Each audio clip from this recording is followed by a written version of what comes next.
आप देख रहे हैं देश लाइव, देश की आवाज।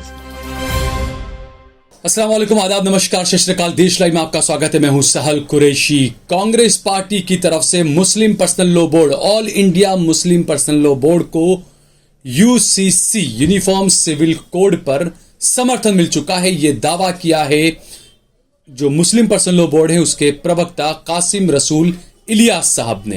दरअसल मुस्लिम पर्सनल लॉ बोर्ड का एक प्रतिनिधि मंडल जो है मुलाकात करने के लिए गया था कांग्रेस अध्यक्ष मल्लिकार्जुन खड़गे से, और उसके बाद उन्होंने कहा कि खड़गे ने उन्हें यकीन दहानी दिलाई है कि जो मुस्लिम पर्सनल लॉ बोर्ड के जो मुद्दे हैं, जो इश्यूज हैं, जो बातें बताई है, उसके बारे में वो जरूर सोचेंगे, वो गौर करेंगे और संसद में इस मुद्दे पर जब बहस होगी तो इन बातों का वो ख्याल रखेंगे।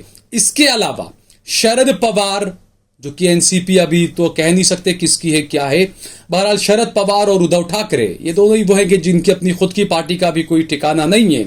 शिवसेना किसकी है, कौन सी शिवसेना किसकी है, एनसीपी किसकी है, कौन सी एनसीपी किसकी है, ये सवाल अभी उलझा हुआ है। बहरहाल इन दोनों नेताओं ने, उद्धव ठाकरे ने और शरद पवार ने भी कहा है कि वो यूसीसी के खिलाफ हैं। उन्होंने कहा कि यूसीसी लागू होना चाहिए लेकिन इसमें सबकी सम्मति होनी चाहिए। उद्धव ठाकरे ने जो बात कही, उन्होंने कहा कि सभी की सम्मति के साथ में यूसीसी लागू किया जाना चाहिए और सभी की सम्मति यानी इसमें अल्पसंख्यक भी आ जाते हैं, यानी अल्पसंख्यकों पर जोर यहां पर उद्धव ठाकरे ने भी दिया है। तो यह कहा जाए कि दो शिवसेना हो चुकी है। जो एक अलग शिवसेना पहले थी, जो वो नफरत वाली और तमाम चीजें जो मेरे ख्याल से अब शिंदे के पास चली गई है, और ये उद्धव ठाकरे वाली जो शिवसेना है, क्या ये सेक्युलर शिवसेना है? क्योंकि यूसीसी पर इस तरीके से स्टैंड लेना ये अपने आप में बड़ी बात है।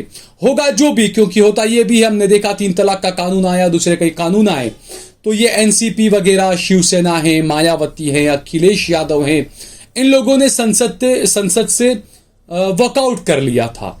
अब वॉकआउट करके आप ये दिखाने की कोशिश करते हैं कि हमने विरोध किया, लेकिन वॉकआउट करने का मतलब तो यही होता है कि आपने सत्ता पक्ष को खुला रास्ता दे दिया, आपने उसके पक्ष या विपक्ष में वोट ही नहीं दिया, आप बाहर निकल गए, यानी कि आपने, वो कहते हैं ना, चट भी मेरी और पट भी मेरी।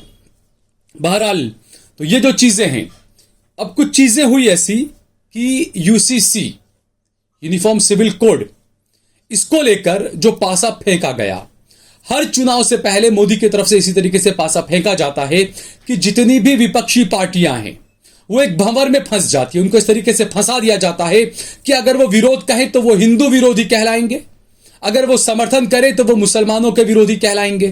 तो ये जो चीजें हैं, ये हमेशा इस तरह का पासा फेंका जाता है। चाहे आप उसमें देखें, आप 3 तलाक का मामला भी था, 370 का मामला भी था, कई मामले ऐसे थे। तो ये यूसीसी का मामला भी इसी तरीके से लोकसभा चुनाव से ठीक पहले ऐसा पासा फेंका गया बीजेपी की तरफ से, नरेंद्र मोदी की तरफ से, कि हर पार्टी, हमने देखा कि कई पार्टी इसके ट्रैप में फंस गई। जैसे मायावती को आप देखें, बीएसपी, मायावती ने साफ फौरन ऐलान कर दिया कि यहां हम यूसीसी का समर्थन करेंगे। इसके अलावा आप देखना है कि ममता बनर्जी और दूसरे और भी जो लोग हैं, अखिलेश यादव वगैरह, वो लोग क्या करेंगे इस पर, क्योंकि इन सबको यह है कि इनको मुसलमानों का वोट तो चाहिए लेकिन बात हिंदू की करनी है। मुसलमानों का वोट तो चाहिए लेकिन अपने आप को बड़ा हिंदू बताना है। तो इस वजह से ये लोग हमेशा इसी तरीके की राजनीति करते हैं। तो अब देखना ये होगा कि जो कांग्रेस पार्टी की, इसमें मुबारकबाद देनी पड़ेगी कांग्रेस पार्टी को कि खुलकर कांग्रेस पार्टी इसमें समर्थन में आई और कहा कि नहीं, यूसीसी का किया जाना चाहिए। और कांग्रेस के अध्यक्ष मल्लिकार्जुन खड़गे ने ये बातें कही कि जब संसद के अंदर इस बारे में जब चर्चा होगी, जब इस बारे में बहस होगी, तो हम जो है वो मुस्लिम पर्सनल लॉ बोर्ड की जो चिंताएं हैं, मुसलमानों की, अल्पसंख्यकों की जो चिंताएं हैं, उस पर हम बहस करेंगे और वो हम ध्यान में लाएंगे।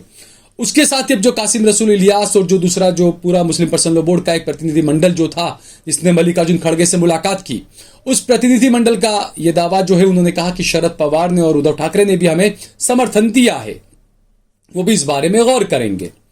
दूसरा, मुस्लिम पर्सनल लॉ बोर्ड के इस प्रतिनिधि मंडल ने कहा है कि उन्होंने अब प्रधानमंत्री नरेंद्र मोदी से भी मिलने के लिए वक्त मांगा है। वो नरेंद्र मोदी से भी मिलकर बातचीत करेंगे, क्योंकि जफर सरेशवाला साहब ने कहा था कि नरेंद्र मोदी जो हैं वो एक दूसरे किसी मुसलमान से ज्यादा कुरान जानते, कोई एक आलिम से ज्यादा कुरान जानते, शायद इसी तरह की कुछ बात उन्होंने कही थी।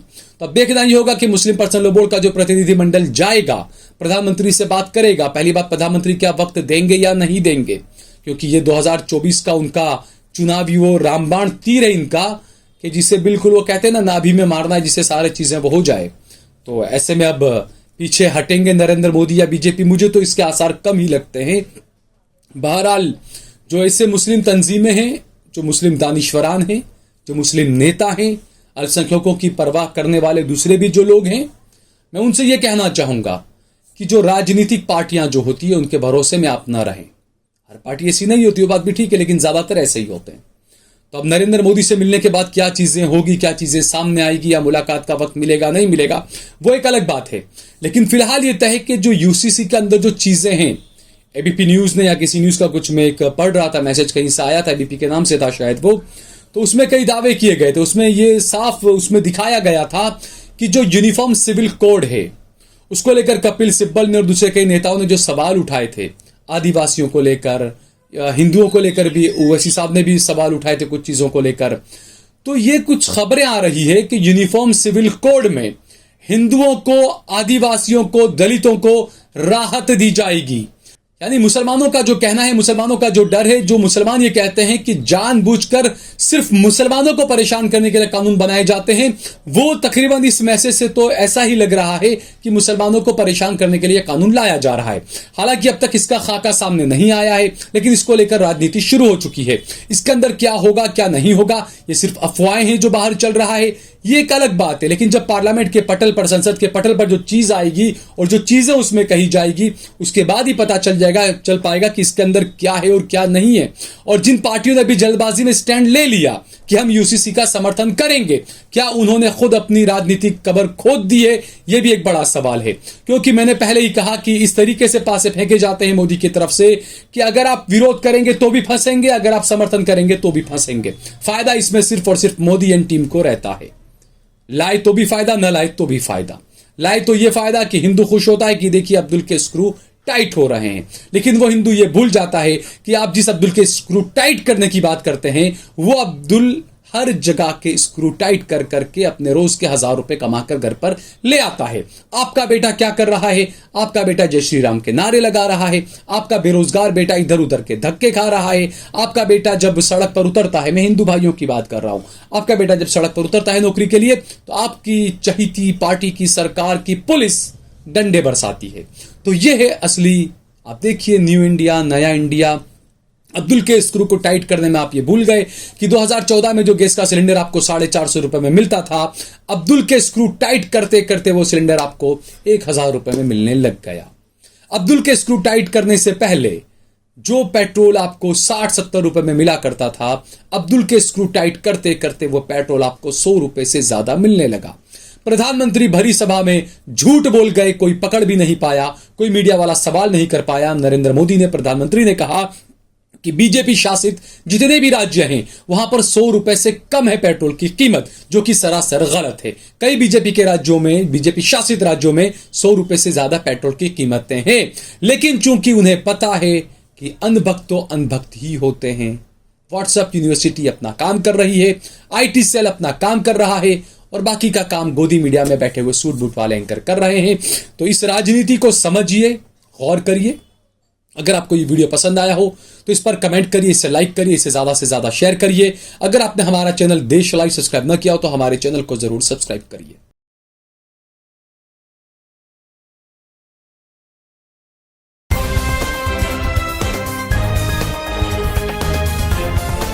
देश और दुनिया की तमाम छोटी और बड़ी खबरों के लिए हमारे चैनल को सब्सक्राइब करना न भूलें और बेल का बटन जरूर दबाएं।